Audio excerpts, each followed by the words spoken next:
हाँ जी, तो कैसे हो सब? आई होप आपकी तैयारी अच्छी चल रही होगी।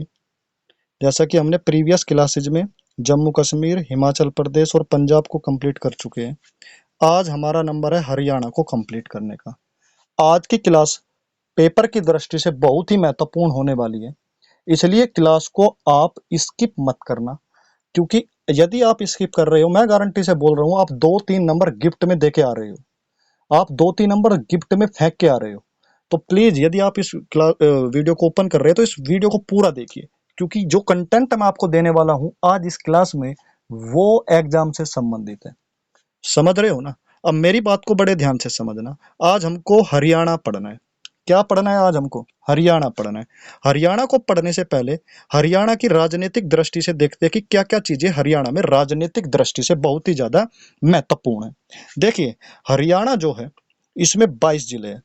कितने जिले हैं हरियाणा में? 22 जिले हैं। हरियाणा में टोटल 22 डिस्ट्रिक्ट है। तो 22 जिले हरियाणा में पड़ते हैं। चलिए, ये चीज आप समझ गए ना कि हरियाणा में कितने जिले हैं? 22 जिले हैं। अब ना एक चीज आपको समझनी पड़ेगी।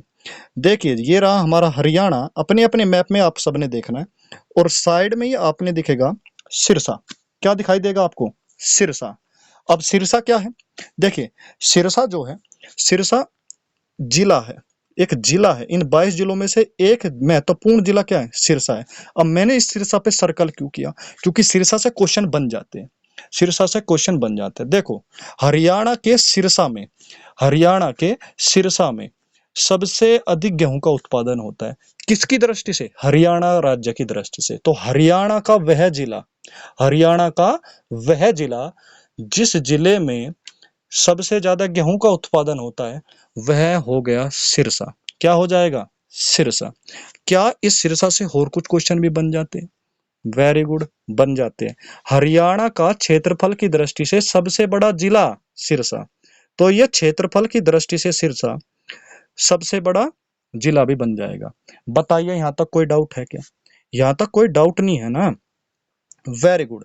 देखिए, मैप के साथ स्टैटिक जीके कैसे खत्म की जाती है ना, आपको झलक दिखनी शुरू हो गई होगी कि मैप के साथ स्टैटिक जीके को भी खत्म कर सकते हैं। और मेरी बात मानिए कि यदि आप इन क्लासेज को प्रॉपर से नोट बनाएंगे, आप जीएस में स्कोर बड़ा अच्छा करने वाले हो। समझ रहे हो ना? तो आप क्लास को बिल्कुल भी स्किप मत कर देना। अब मेरी बात समझिए। हरियाणा, हरियाणा कब अस्तित्व में आया? 1 नवंबर 1966। 1 नवंबर 1966 को हरियाणा अस्तित्व में आया। इस पे स्टार लगा के अपने नोटबुक में नोट डाउन कर लेना। 1 नवंबर 1966 को हरियाणा अस्तित्व में आया। चलिए, ये चीजें भी आपकी क्लियर हो गई। और हाँ, मैं आपको बता देता हूँ, यदि बैकग्राउंड से थोड़ी बहुत वॉइस आती है तो प्लीज इन चीजों को इग्नोर करना। आपका मेन फोकस क्लास पे होना चाहिए, ना कि बैकग्राउंड पे होना चाहिए। समझ रहे हो ना? अब मेरी बड़ी ध्यान से बातों को समझना। अभी तक हमने कुछ ज्यादा नहीं पढ़ा हरियाणा। हरियाणा के बाद हमने सिरसा के बारे में पढ़ा। सिरसा के साथ साथ हमने क्या पढ़ा? इसके बारे में दो चीजें हमने पढ़ ली। वे चीजें अब अपने मन में जो है ना, रिवाइज मारते रहना कि हरियाणा के सिरसा जिले में, हरियाणा में सबसे ज्यादा गेहूं का उत्पादन होता है। सिरसा जो जिला है, सिरसा जो जिला है, क्षेत्रफल के अनुसार हरियाणा का सबसे बड़ा जिला है। और हरियाणा में टोटल 22 जिले हैं। कितने जिले हैं हरियाणा में? टोटल 22 जिले हैं। वेरी गुड, यहाँ तक चीजें क्लियर हो गई ना? अब मेरी बात को बड़े ध्यान से समझना। मेरी बात को बड़े ध्यान से समझना। ये जो हरियाणा है, हरियाणा के कुछ अन्य नाम भी हैं। हरियाणा के कुछ अन्य नाम है। इसको हम ब्रह्मव्रत भी बोल देते हैं। हरियाणा का एक नाम ब्रह्मव्रत भी है, और हरियाणा का एक नाम आर्यव्रत भी है। इन नामों का भी एक रीजन है। जब हम हिस्ट्री पढ़ेंगे, इतिहास पढ़ेंगे, तब मैं आपको बताऊंगा कि इनके ये नाम, ये हरियाणा के ये नाम क्यों पड़े हैं। समझ रहे हो ना? Very good. चीजें क्लियर होती है, मजा आता है पढ़ने में, समझने में। और जो चीजें आपको नहीं पता है ना, उसको तुरंत नोट डाउन कर लेना। मैप आपके सामने होना चाहिए। एटलस जरूर होनी चाहिए, क्योंकि एटलस के बिना आप जो है मैप को समझ नहीं पाओगे। समझ रहे हो ना? चलिए, अब आइए सीधे हरियाणा पे। आपको हरियाणा के पास ही पानीपत दिखाई दे रहा होगा। हरियाणा के पास ही पानीपत आपको दिखाई दे रहा है क्या? बिल्कुल दिखाई दे रहा है। अब ये पानीपत किस चीज के लिए फेमस है? ये पानीपत किस चीज के लिए फेमस है? देखिए, एक चीज मैं आपको बता देता हूँ कि पानीपत ना बहुत चीजों के लिए फेमस है, लेकिन हमको पढ़ना तो वही है ना जो हमारे एग्जाम में आएगा। आएगा नहीं आएगा? अब देखिए, पानीपत में जो है ना तेल शोधन कारखाना है। क्या है? तेल शोधन कारखाना है। तो तेल शोधन कारखाना पानीपत में पड़ता है।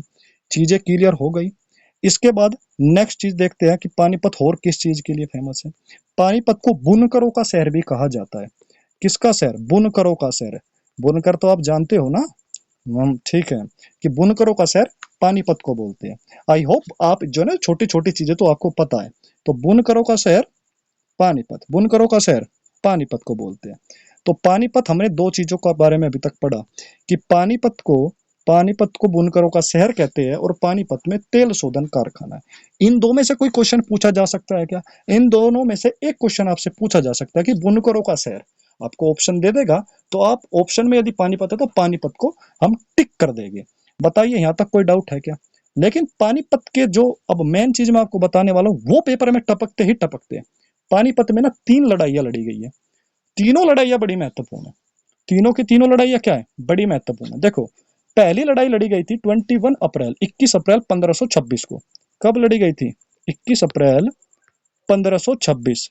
21 अप्रैल 1526 को पानीपत की पहली लड़ाई लड़ी गई थी। अब ये पहली लड़ाई किन के बीच लड़ी गई थी? पानीपत की पहली लड़ाई किन किन के बीच लड़ी गई थी? इब्राहिम लोदी और बाबर के बीच। इब्राहिम, अब देखो मैं थोड़ा शॉर्ट लिखूंगा तो वो आप खुद कर लेना। इब्राहिम और बाबर के बीच ये युद्ध बड़ा भयंकर युद्ध लड़ा गया था। 21 अप्रैल 1526 को पानीपत की पहली लड़ाई इब्राहिम लोदी और बाबर के बीच लड़ी गई। अच्छा, अब आप ये बोलोगे कि भैया आप भयंकर युद्ध बता रहे हो, हमने तो बुक में पढ़ा है सीधा कि पानीपत की पहली लड़ाई 21 अप्रैल 1526 को इब्राहिम लोदी और बाबर के बीच में पड़ी गई, ओ सॉरी, लड़ी गई। अब इसमें बाबर विजय हो गया।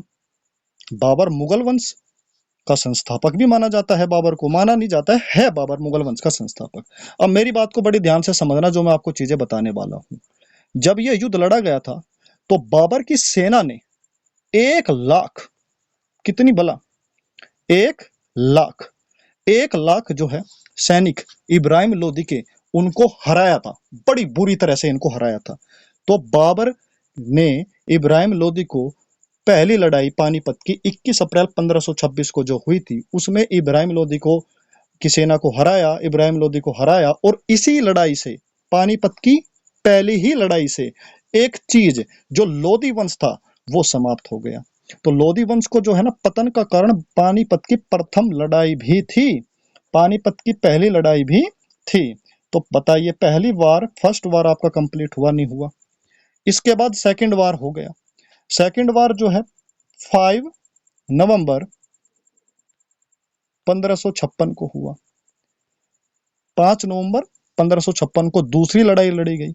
किस किसके बीच में लड़ी गई? हेमू और अकबर के बीच लड़ी गई। एक्चुअली देखो इस युद्ध में हुआ क्या था। अकबर का एक सेनापति था जिसका नाम था बैरम बैरम खां, और बहुत ही योग्य वो सेनापति था। तो अकबर की तरफ से प्रतिनिधित्व कर रहा था बैरम खां, और इधर से हेमू, इन दोनों के बीच में लड़ाई हुई। तो पानीपत की दूसरी लड़ाई 5 नवंबर 1556 को होती है बैरम खां और हेमू के बीच, और इसमें जीता कौन? अकबर की सेना जीत गई। तो सेकंड लड़ाई में अकबर विजित हुआ। चलिए बताइए ये क्लियर है क्या? अब थर्ड लड़ाई भी हुई एक 1761 को। 1761 1761 में तीसरी लड़ाई लड़ी गई। ये तीसरी लड़ाई किन के बीच लड़ी गई? ये जो तीसरी लड़ाई है ये अहमद शाह अब्दाली और मराठों के बीच लड़ी गई। कौन जीता? इसमें जो है अहमद शाह अब्दाली जीत गया। तो तीनों लड़ाई महत्वपूर्ण है। इन तीनों लड़ाइयों को अपनी नोटबुक में डाउन कर लेना और नोट डाउन करके अच्छी तरह से रिवीजन कर लेना। बताइए, यहाँ तक कोई डाउट है क्या? यहाँ तक कोई डाउट नहीं है ना? चलिए, वेरी गुड। आइए सीधा हरियाणा। हरियाणा से सीधा जाइए कुरुक्षेत्र। अब कुरुक्षेत्र किसके लिए फेमस है? कुरुक्षेत्र में महाभारत का युद्ध लड़ा गया। ये सबको पता है कि महाभारत का युद्ध कुरुक्षेत्र में लड़ा गया। लेकिन यहाँ से भी एक क्वेश्चन पूछ लेता है एग्जाम में कि जो महाभारत का युद्ध है कितने दिन लड़ा गया? 18 दिन। इसको भी नोट डाउन कर लेना कि महाभारत का युद्ध 18 दिन लड़ा गया। कहाँ लड़ा गया? कुरुक्षेत्र। कुरुक्षेत्र किस राज्य में पड़ता है? हरियाणा में पड़ता है। बताइए, चीजें साथ साथ क्लियर हो रही है ना? क्लियर हो रही है ना? अब सीधा देखिए, जैसे ही कुरुक्षेत्र था, कुरुक्षेत्र के जस्ट नीचे आपको कैथल दिखाई देगा। कैथल में भी कुछ हुआ था। कैथल में रजिया सुल्तान कौन भला? रजिया सुल्तान की मृत्यु हुई थी। रजिया सुल्तान की मृत्यु हुई थी। रजिया सुल्तान कौन थी? ये इल्तुतमिश की लड़की थी। इल्तुतमिश की लड़की थी। पहली और अंतिम महिला मुस्लिम शासिका रजिया सुल्तान रह चुकी, और इनकी मृत्यु कहाँ हुई? कैथल में हुई। कैथल कहाँ पड़ता है? हमारे हरियाणा में पड़ता है। तो रजिया सुल्तान की डाकुओं ने इनकी मृत्यु कर दी थी। हिस्ट्री हम पढ़ेंगे, इनके बारे में भी क्लियर कर लेंगे। तो प्रथम मुस्लिम शासिका, ये नोट डाउन कर लेना, कैथल में इनका क्या हुआ था? ये मृत्यु हो गई थी। देखिए करनाल पे चलिए। करनाल, आपको करनाल दिखाई दे रहा होगा, सर्च कीजिए करनाल। दिखा करनाल? Very good. यहां से भी क्वेश्चन पूछा जाता है। डेयरी अनुसंधान केंद्र, डेयरी अनुसंधान केंद्र, डेयरी अनुसंधान केंद्र, डेयरी मतलब जहां पे दूध वगैरह वो होता है, तो डेयरी अनुसंधान केंद्र करनाल में पड़ता है। डेयरी अनुसंधान केंद्र करनाल। Very good. देखिए मेरे भाइयों, मेरे दोस्तों, मैं आपको हर बार ये चीज बोलता हूँ कि आपको ना पढ़ाई से मतलब है। यदि आप इस YouTube चैनल पे अपनी तैयारी कर रहे हो, मैं आपको इस चीज से आश्वस्त करा देता हूँ, हाँ, कि मेरे पास अभी इतनी क्वालिटीज नहीं है कि मैं आपको अच्छी तरीके से क्वालिटीज प्रोवाइड करा सकूं, लेकिन मेरे अंदर इतनी कैपेबिलिटी है कि मैं आपको एक अच्छा रास्ता, एक अच्छा अप्रोच के साथ आपकी तैयारी कराने में मैं सक्षम हूँ। तो आप प्लीज, मैं बार बार बोलता हूँ कि मैप के बिना यदि आप जीके, जीएस, स्टैटिक जीके पढ़ने की कोशिश कर रहे हो ना, सीरियसली आप सिलेक्शन से दूर जा रहे हो। मेरे ऊपर ये बीती हुई चीज है, मैं आपको इसलिए बता रहा हूँ, समझ रहे हो ना? तो अपनी चीजों को ना बिल्कुल एक फोकस, एक रास्ता साफ होना चाहिए, और बस आपको दिखना चाहिए कि हमको तैयारी करनी है, और मैप तो जरूर पढ़ना है। मैं आपको पूरा मैप कराऊंगा, स्टैटिक जीके इसी में खत्म करा दूंगा। बताइए, यहाँ तक कोई डाउट है क्या? नहीं है ना? आइए हरियाणा, फिर से आ जाइए हरियाणा। हरियाणा के पास ही जैसे कुरुक्षेत्र, कुरुक्षेत्र के बाद आपको यमुनानगर दिखाई देगा। सर्च कीजिए यमुनानगर। दिख रहा है ना यमुनानगर? Very good. अब यमुनानगर किस चीज के लिए फेमस है? अब यमुनानगर भी हमको एक चीज के लिए फेमस लगेगा। नर नारायण गुफा। नर नारायण गुफा यमुनानगर में पड़ती है। यमुनानगर किस राज्य में पड़ रहा है? हरियाणा में। मैं बोल रहा हूं ना कि जो कंटेंट आपको इस कक्षा में मिलने वाला है ना, पूरे यूट्यूब पे घूम लेना, 10,000 रुपए का कोर्स खरीद लेना, आपको ये कंटेंट मिलने वाला है ही नहीं। समझ रहे हो ना? बस मेरे को ये चाहिए, यदि आप वीडियो यहाँ तक देखते आए हो और देख रहे हो, आपको वीडियो अच्छी लग रही है तो लाइक कीजिए, अच्छी नहीं लग रही है तो डिसलाइक कर कीजिए। मेरे को नीचे रिव्यू जरूर देना, ताकि मेरे को पता लगता रहे कि मेरी वीडियो कितने बच्चों के पास जा पा रही है। तो नर नारायण गुफा यमुनानगर में पड़ती है। तो नर नारायण गुफा आपसे पूछ ली जाए किस राज्य में पड़ती है, आंख मीच के हरियाणा लगा देंगे। ऑप्शन में यमुनानगर है तो यमुनानगर पे हम टिक मार देंगे। बताइए, यहाँ तक कोई डाउट है क्या? नहीं है ना कोई doubt? Very good, very good. ऐसे पढ़ते रहिए, कंसेप्ट मक्खन की तरह क्लियर होता चले जाएगा। अब एक बात समझ लेना, अब आपको इसमें अंबाला सर्च करना है। देखिए, कुरुक्षेत्र, यमुनानगर, और ये रहा अंबाला। अंबाला में क्या है? सैनिक छावनी है। क्या है? सैनिक छावनी है। और मैं पिछली क्लास में आपको बता भी चुका हूं कि सैनिकों का एक सबसे छोटा ग्रुप होता है, उस ग्रुप को नाम क्या है? सेक्शन बोलते हैं। उसमें 10 सैनिक आते हैं, तो 10 सैनिकों के समूह को, ग्रुप को हम सेक्शन बोल देते हैं। अब मेरी बात को बड़े ध्यान से समझना, कई बच्चे इस अंबाला को पंजाब का हिस्सा मान बैठते हैं, जो कि नहीं है। अंबाला हरियाणा में पड़ता है। क्या ये क्वेश्चन पूछेगा? नहीं पूछे, लेकिन यहां से एक क्वेश्चन पूछ सकता है, राफेल विमान सबसे पहले कहां पे लैंड किए थे? तो सबसे पहले हमारे अंबाला एयरबेस पे आए थे। तो जो राफेल विमान आए थे, जिस इस विमान को किसने बनाया था? डसोल्ट कंपनी ने इसको बनाया था। डसोल्ट कंपनी ने राफेल को बनाया हुआ है। ये सबसे पहले हमारे अंबाला आए थे। और अंबाला किस राज्य में पड़ता है? हरियाणा में पड़ता है। बता दीजिए, कोई डाउट है क्या? नहीं है ना? Very good. फिर से आप करनाल पे आइए। फिर से आप कहाँ जाइए? करनाल पे आइए। मैंने अभी अभी बताया था डेयरी अनुसंधान केंद्र। यदि एग्जाम में आ जाए डेयरी अनुसंधान केंद्र, तो हम लगा देंगे क्या? करनाल। लेकिन ऑप्शन में आ जाए दूध अनुसंधान केंद्र, फिर क्या करोगे? फिर कुछ बच्चे बोलेंगे भैया आपने तो डेयरी अनुसंधान केंद्र बताया था, दूध अनुसंधान केंद्र तो नहीं बताया। तो इसको भी नोट डाउन कर लेना कि दूध अनुसंधान केंद्र और डेयरी अनुसंधान केंद्र ये करनाल में ही तो पड़ेगा, क्योंकि डेयरी का संबंध दूध से ही तो होता है। समझ रहे हो ना? वेरी गुड, ये हुई ना बात। ऐसे पढ़ते रहिए, मक्खन की तरह चीजों को क्लियर करते रहिए। बताइए, यहां तक कोई डाउट है क्या? बताइए, कोई डाउट है क्या? नहीं है ना कोई डाउट? Very good. अब फिर से आप आ जाइए पानीपत। पानीपत में हमने कितनी लड़ाई लड़ी? 3 लड़ाई लड़ी। पानीपत से नीचे आ जाइए और नीचे आपको गुरुग्राम दिखाई देगा। क्या दिखाई देगा? गुरुग्राम दिखाई देगा। एक्चुअली मैं आपको एक चीज बता देता हूँ, ये जो गुरुग्राम है इसका पुराना नाम गुड़गांव था, अब इसका नवीन नाम गुरुग्राम हो गया है। इससे भी 2 क्वेश्चन पेपर में आते हैं, जरूर आते हैं, बार बार पूछे जाते हैं कि गुरुग्राम किस चीज के लिए फेमस है या गुरुग्राम में होता क्या है। अब मेरी बात को बड़े ध्यान से समझ लेना, ये रहा हमारा गुरुग्राम, और गुरुग्राम को इसको तुरंत अपने नोटबुक में डाउन करना, सुल्तानपुर पक्षी विहार। सुल्तानपुर पक्षी विहार, तो सुल्तानपुर पक्षी विहार गुरुग्राम में पड़ता है। सुल्तानपुर पक्षी विहार गुरुग्राम में पड़ता है। सुल्तानपुर पक्षी विहार गुरुग्राम में पड़ता है। Very good. तो या इस पे एक चीज और है जो हमको अभी तुरंत नोट डाउन कर ली है, सौर ऊर्जा का मुख्यालय, हेडक्वार्टर ऑफ सोलर एनर्जी। तो सौर ऊर्जा का मुख्यालय भी हमारे गुरुग्राम में ही पड़ता है। 1000 बार ये क्वेश्चन एग्जाम में पूछ चुका है। सौर ऊर्जा, सुल्तानपुर पक्षी विहार, दोनों के दोनों पेपर की दृष्टि से बड़े इंपॉर्टेंट हैं। इनको अपनी नोटबुक में तुरंत नोट डाउन करना। अब एक चीज और मैं आपको बताने की कोशिश करता हूं, जैसे ही हम फिर से गुरुग्राम पे जाते हैं, गुरुग्राम के पास आपको फरीदाबाद दिखाई देगा। अब ये फरीदाबाद किस चीज के लिए फेमस है? ये जो फरीदाबाद है ये एक औद्योगिक क्षेत्र है। कैसा क्षेत्र है? औद्योगिक क्षेत्र है। और यहाँ पे सबसे ज्यादा मात्रा में ट्रैक्टर बनाए जाते हैं। जो ट्रैक्टर खेतों में चलाए जाते हैं ना, सबसे ज्यादा कहाँ बनाए जाते हैं? फरीदाबाद में बनाए जाते हैं। हरियाणा के फरीदाबाद में सबसे ज्यादा ट्रैक्टर बनाए जाते हैं, हरियाणा के फरीदाबाद में। बताइए यहाँ तक कोई डाउट है क्या? फिर से कुरुक्षेत्र। अब ये कुरुक्षेत्र में महाभारत की लड़ाई लड़ी गई थी। कितने दिन लड़ी गई थी? 18 दिन। इसको याद रखना, मैं बार बार आपको बता रहा हूं। कितने दिन लड़ी गई थी? 18 दिन लड़ी गई थी। यहां तक कोई डाउट है क्या? बताइए, कोई डाउट है क्या? Very good. अब आ जाइए सीधा अपना फिर से हिसार पे। अब जैसे ही आप यहाँ ना देखो, ये भिवानी लिखा है, भिवानी से, इस भिवानी से ऊपर हिसार लिखा है। लिखा है नहीं लिखा है? इसमें भी यहाँ से भी क्वेश्चन पूछा जाता है। यहाँ से क्या क्वेश्चन पूछा जाता है? यहाँ से पूछा जाता है भैंस अनुसंधान केंद्र। भैंस अनुसंधान केंद्र। देखिए देखिए मैं बोल रहा हूँ, आप लिख लेना। स्क्रीन थोड़ी छोटी हो जाती है, पूरी चीजें लिख नहीं पाता। मैं बोलता हूँ तो तुरंत आप अपने आप नोट डाउन कर लिया करो।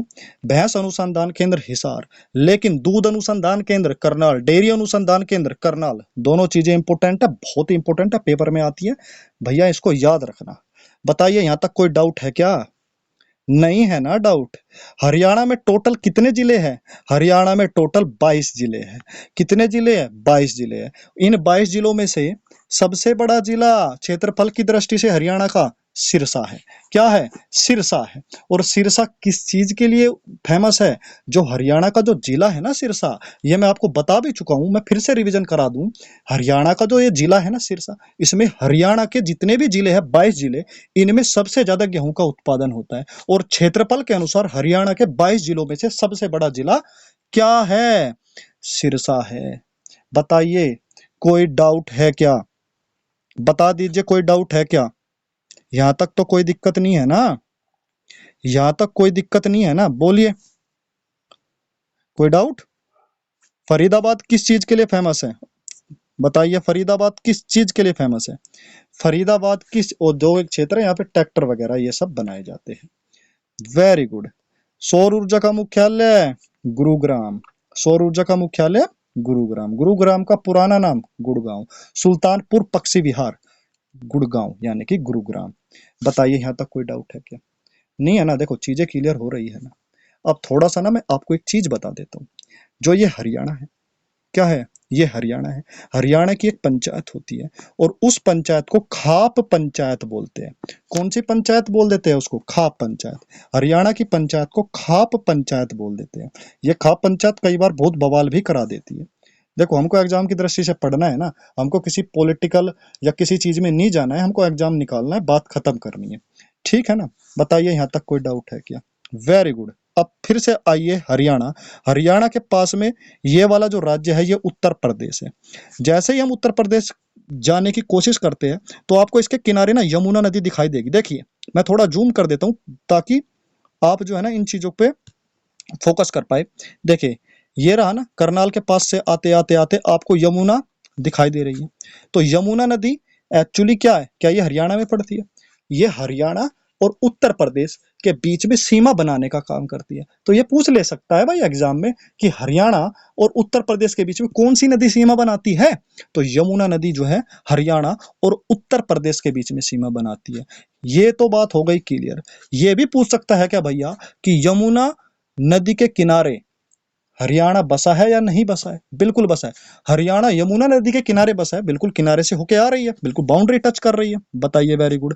अब इसी से संबंधित, जैसे कि दिल्ली हमारा एक केंद्र शासित प्रदेश है, ठीक है, केंद्र शासित प्रदेश की वीडियो हम अलग से बनाएंगे, एक वीडियो में हम 8 के 8 केंद्र शासित प्रदेशों को क्लियर कर लेंगे, ठीक है ना। तो ये यमुना नदी यहाँ से होके आ रही है ना, क्या दिल्ली भी यमुना नदी के किनारे बसा है? बिल्कुल बसा है, दिल्ली भी यमुना नदी के किनारे बसा है। नदियों का हम अलग से, मैंने बताया कि राज्यवार स्टार्टिंग से लेके एंड तक हम नदियों को भी बड़ी प्यार से क्लियर करेंगे। कभी ये सोचो कि भैया आप बोल रहे हो हर चीज क्लियर करने की और आप नदी छुड़वा रहे हो, नहीं छुड़वा रहा हूँ मैं, बिल्कुल जो है ना सीक्वेंस से पढ़ा रहा हूँ। तो जैसे मैं पढ़ा रहा हूँ पढ़ते रहिए, चुपचाप पढ़ते रहिए, ठीक है। चलिए, यहां तक समझ में आ गई बात? बताइए, कोई डाउट है क्या? नहीं है ना डाउट? अब 2-3 शब्द मैं आपसे आपके पास लिखने वाला हूं, उन शब्दों को थोड़ा समझने की कोशिश कीजिए, समझने की कोशिश कीजिए। देखिए, एक शब्द होता है बार बार आता है हमारे बुक्स में, हमारे सामने, बांगर। एक शब्द बार बार आएगा खादर, बांगर खादर, और एक शब्द आएगा तराई। ये 3 शब्द आएगी। अब मैं बोलूंगा, आपको लिखना है। बांगर किसे बोलते हैं? वह क्षेत्र जहां बाढ़ का पानी नहीं आ पाता है, वह क्षेत्र जहां बाढ़ का पानी नहीं आ पाता है, उस क्षेत्र को हम बांगर कहते हैं। अब एक बात बताना, जिस क्षेत्र में बाढ़ का पानी नहीं आ पाएगा, वहां की मिट्टी तो पुरानी मिट्टी होगी ना। तो पुरानी मिट्टी का क्षेत्र जहां बाढ़ का पानी नहीं आ पाता, बांगर कहते हैं। तो क्या बांगर खेती के लिए उपयुक्त होगा? नहीं होगा। जब पानी ही नहीं आ पाएगा, मिट्टी पुरानी हो गई, उपजाऊ नहीं हो पाएगी, इसका मतलब बांगर जो होता है खेती के लिए उपयुक्त क्षेत्र नहीं होता है। इसके बाद नीचे आ गया हमारा खादर। क्या आ गया? खादर। अब खादर क्या होता है? ये खेती के लिए उपयुक्त होता है, नई मिट्टी का क्षेत्र होता है। खादर कैसी मिट्टी का क्षेत्र होता है? नई मिट्टी का क्षेत्र होता है। अब भैया आप नई मिट्टी क्यों बोल रहे हो? देखिए, जैसे बाढ़ आती है ना, कुछ क्षेत्रों में बाढ़ आ जाती है, वहां पानी लगा रह जाता है, लेकिन बाढ़ का पानी आके सूख जाता है, चला जाता है, उस क्षेत्र को हम खादर बोल देते हैं। और जब पानी आएगा बाढ़ का, तो नई मिट्टी अपने साथ लाएगा, इसका मतलब खादर नई मिट्टी वाला क्षेत्र होगा। जब नई मिट्टी वाला क्षेत्र होगा, तो खादर खेती के लिए उपयुक्त क्षेत्र होता है। इसको नोट डाउन भी कर लेना, खादर जो है खेती के लिए उपयुक्त हो जाएगा। अब तराई क्षेत्र क्या होता है भैया? तराई क्षेत्र जो होता है, इसमें पानी लबालब लगा रहता है, यानी कि पानी सूखता ही नहीं है। अब जब पानी ही नहीं सूखेगा तराई क्षेत्र में, तो वहां पे खेती कैसे होगी? तो तराई क्षेत्र खेती के लिए उपयुक्त नहीं होता है। जैसा कि हम पढ़ेंगे जब उत्तर प्रदेश का एक एरिया है पीलीभीत, एक जगह है पीलीभीत, आपको जब मैं पढ़ाऊंगा आपको मैं बताऊंगा। पीलीभीत जो होता है ना, तराई क्षेत्र में आता है, वहां पे खेती ना मात्रा में होती है, क्योंकि तराई क्षेत्र वह क्षेत्र होता है जब पानी लबालब रहता है। बताइए, ये चीजें क्लियर हो गई क्या तीनों? इनको नोट डाउन करते रहना, नोटबुक में नोट कर लेना, इनसे पेपर में एग्जाम में पूछ लेता है। बताइए, कोई डाउट है क्या? चलिए, यमुनानगर। क्या? यमुनानगर में कुछ चीज बताई मैंने? नहीं बताई तो दोबारा मैं आपको बता देता हूँ। यहाँ पे एक गुफा है, नर नारायण गुफा, नर नारायण गुफा। तो नर नारायण गुफा कहाँ पड़ती है? हरियाणा में। हरियाणा के किस जगह पड़ती है? यमुनानगर में पड़ती है। वेरी गुड, ऐसे तैयारी कीजिए, एग्जाम बचेगा ही नहीं। क्या एग्जाम बच जाएगा? बोलिए, नहीं बचेगा ना। चलिए, हरियाणा के बारे में एक चीज और मैंने आपको बताई हो, नहीं बताई तो इसको दोबारा नोट डाउन कर लेना, कि हरियाणा का स्थापना वर्ष 1 नवंबर 1966, 1 नवंबर 1966। हरियाणा अस्तित्व में आया 1 नवंबर 1966 को। बताइए, यहाँ तक कोई डाउट है क्या? नहीं है ना। चलिए, वेरी गुड। अब हरियाणा को स्टैटिक जीके की दृष्टि से देख लिया जाता है कि क्या क्या स्टैटिक जीके के इस हरियाणा से, हमारे हरियाणा से क्या क्या जो है स्टैटिक जीके। अब स्टैटिक जीके हरियाणा की देखते हैं, क्या देख लेते हैं? Static GK. अब कुछ चीजें मैं लिखूंगा, उसको याद कर लेना है। देखो, कुछ लोक नृत्य है हरियाणा के जो बहुत ही फेमस है, एग्जाम में पूछे जाते हैं, शायद आप पहली बार भी नाम सुनने वाले हो, कुछ बच्चे तो पहली बार ही नाम सुनेंगे। तो इनको पक्का अपनी नोटबुक पेंसिल उठा लो, पेंसिल उठा के तुरंत नोट डाउन करो। पहला नृत्य है गणगौर नृत्य। कौन सा लोक नृत्य है? गणगौर नृत्य। गणगौर नृत्य कहाँ पड़ता है या कहाँ मनाया जाता है? कहाँ किया जाता है? कुछ भी बोले। हरियाणा में। कहाँ? हरियाणा में। Very good. अगला, गणगौर के बाद अगला लिखिए। अगला नृत्य है खोड़िया नृत्य। कौन सा नृत्य? खोड़िया नृत्य। खोड़िया नृत्य। खोड़िया नृत्य। गणगौर नृत्य, खोड़िया नृत्य, दोनों के दोनों हरियाणा। लिख लिया ना? Very good. चलो, थर्ड आता है, थर्ड नृत्य। तीसरा आता है छठी नृत्य।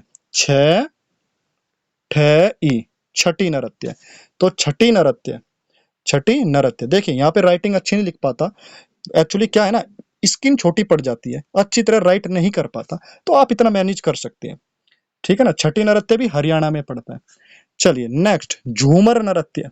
झूमर नृत्य, देखिए घूमर नृत्य राजस्थान में पड़ेगा, लेकिन झूमर नृत्य हरियाणा में पड़ेगा। इसको बड़े ध्यान से समझ लेना, घूमर राजस्थान में जाएगा, लेकिन झूमर हमारे हरियाणा का नृत्य है।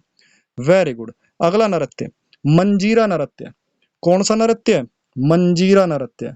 मंजीरा, मंजीरा नृत्य कहाँ पड़ता है? हरियाणा में पड़ता है। मंजीरा नृत्य हरियाणा में पड़ता है। अब नेक्स्ट देख लीजिए, लास्ट है, एक नृत्य पड़ेगा गूगा नृत्य। गूगा नृत्य, तो गूगा नृत्य कहाँ पड़ेगा? ये भी हरियाणा में पड़ेगा। ये बहुत इंपॉर्टेंट है, मैं इसको दोबारा लिख देता हूँ। गूगा नृत्य, गूगा नृत्य, गूगा नृत्य। तो गूगा नृत्य क्या है? हरियाणा में पड़ता है, और ये हरियाणा का राजकीय नृत्य भी है। गूगा नृत्य क्या है? हरियाणा का राजकीय नृत्य। तो जितना भी इंपॉर्टेंट चीजें थी हरियाणा की हम कवर कर चुके हैं। यदि आपको ये वीडियो अच्छी लगे तो ज्यादा से ज्यादा लोगों के पास शेयर कीजिए, लाइक कीजिए, अच्छी नहीं लगती है तो डिसलाइक कीजिए, सब्सक्राइब कीजिए, और ज़्यादा से ज़्यादा लोगों के पास पहुंचाइए। मेरे लिए मोटिवेशन यही है कि आप इस वीडियो को ज़्यादा से ज़्यादा लोगों के पास पहुंचाते हो और देखेंगे तो 2 बच्चे भी सीखेंगे, तो इससे बड़ी बात क्या होती है। चलिए, अपनी तैयारी को बेहतर करते रहना।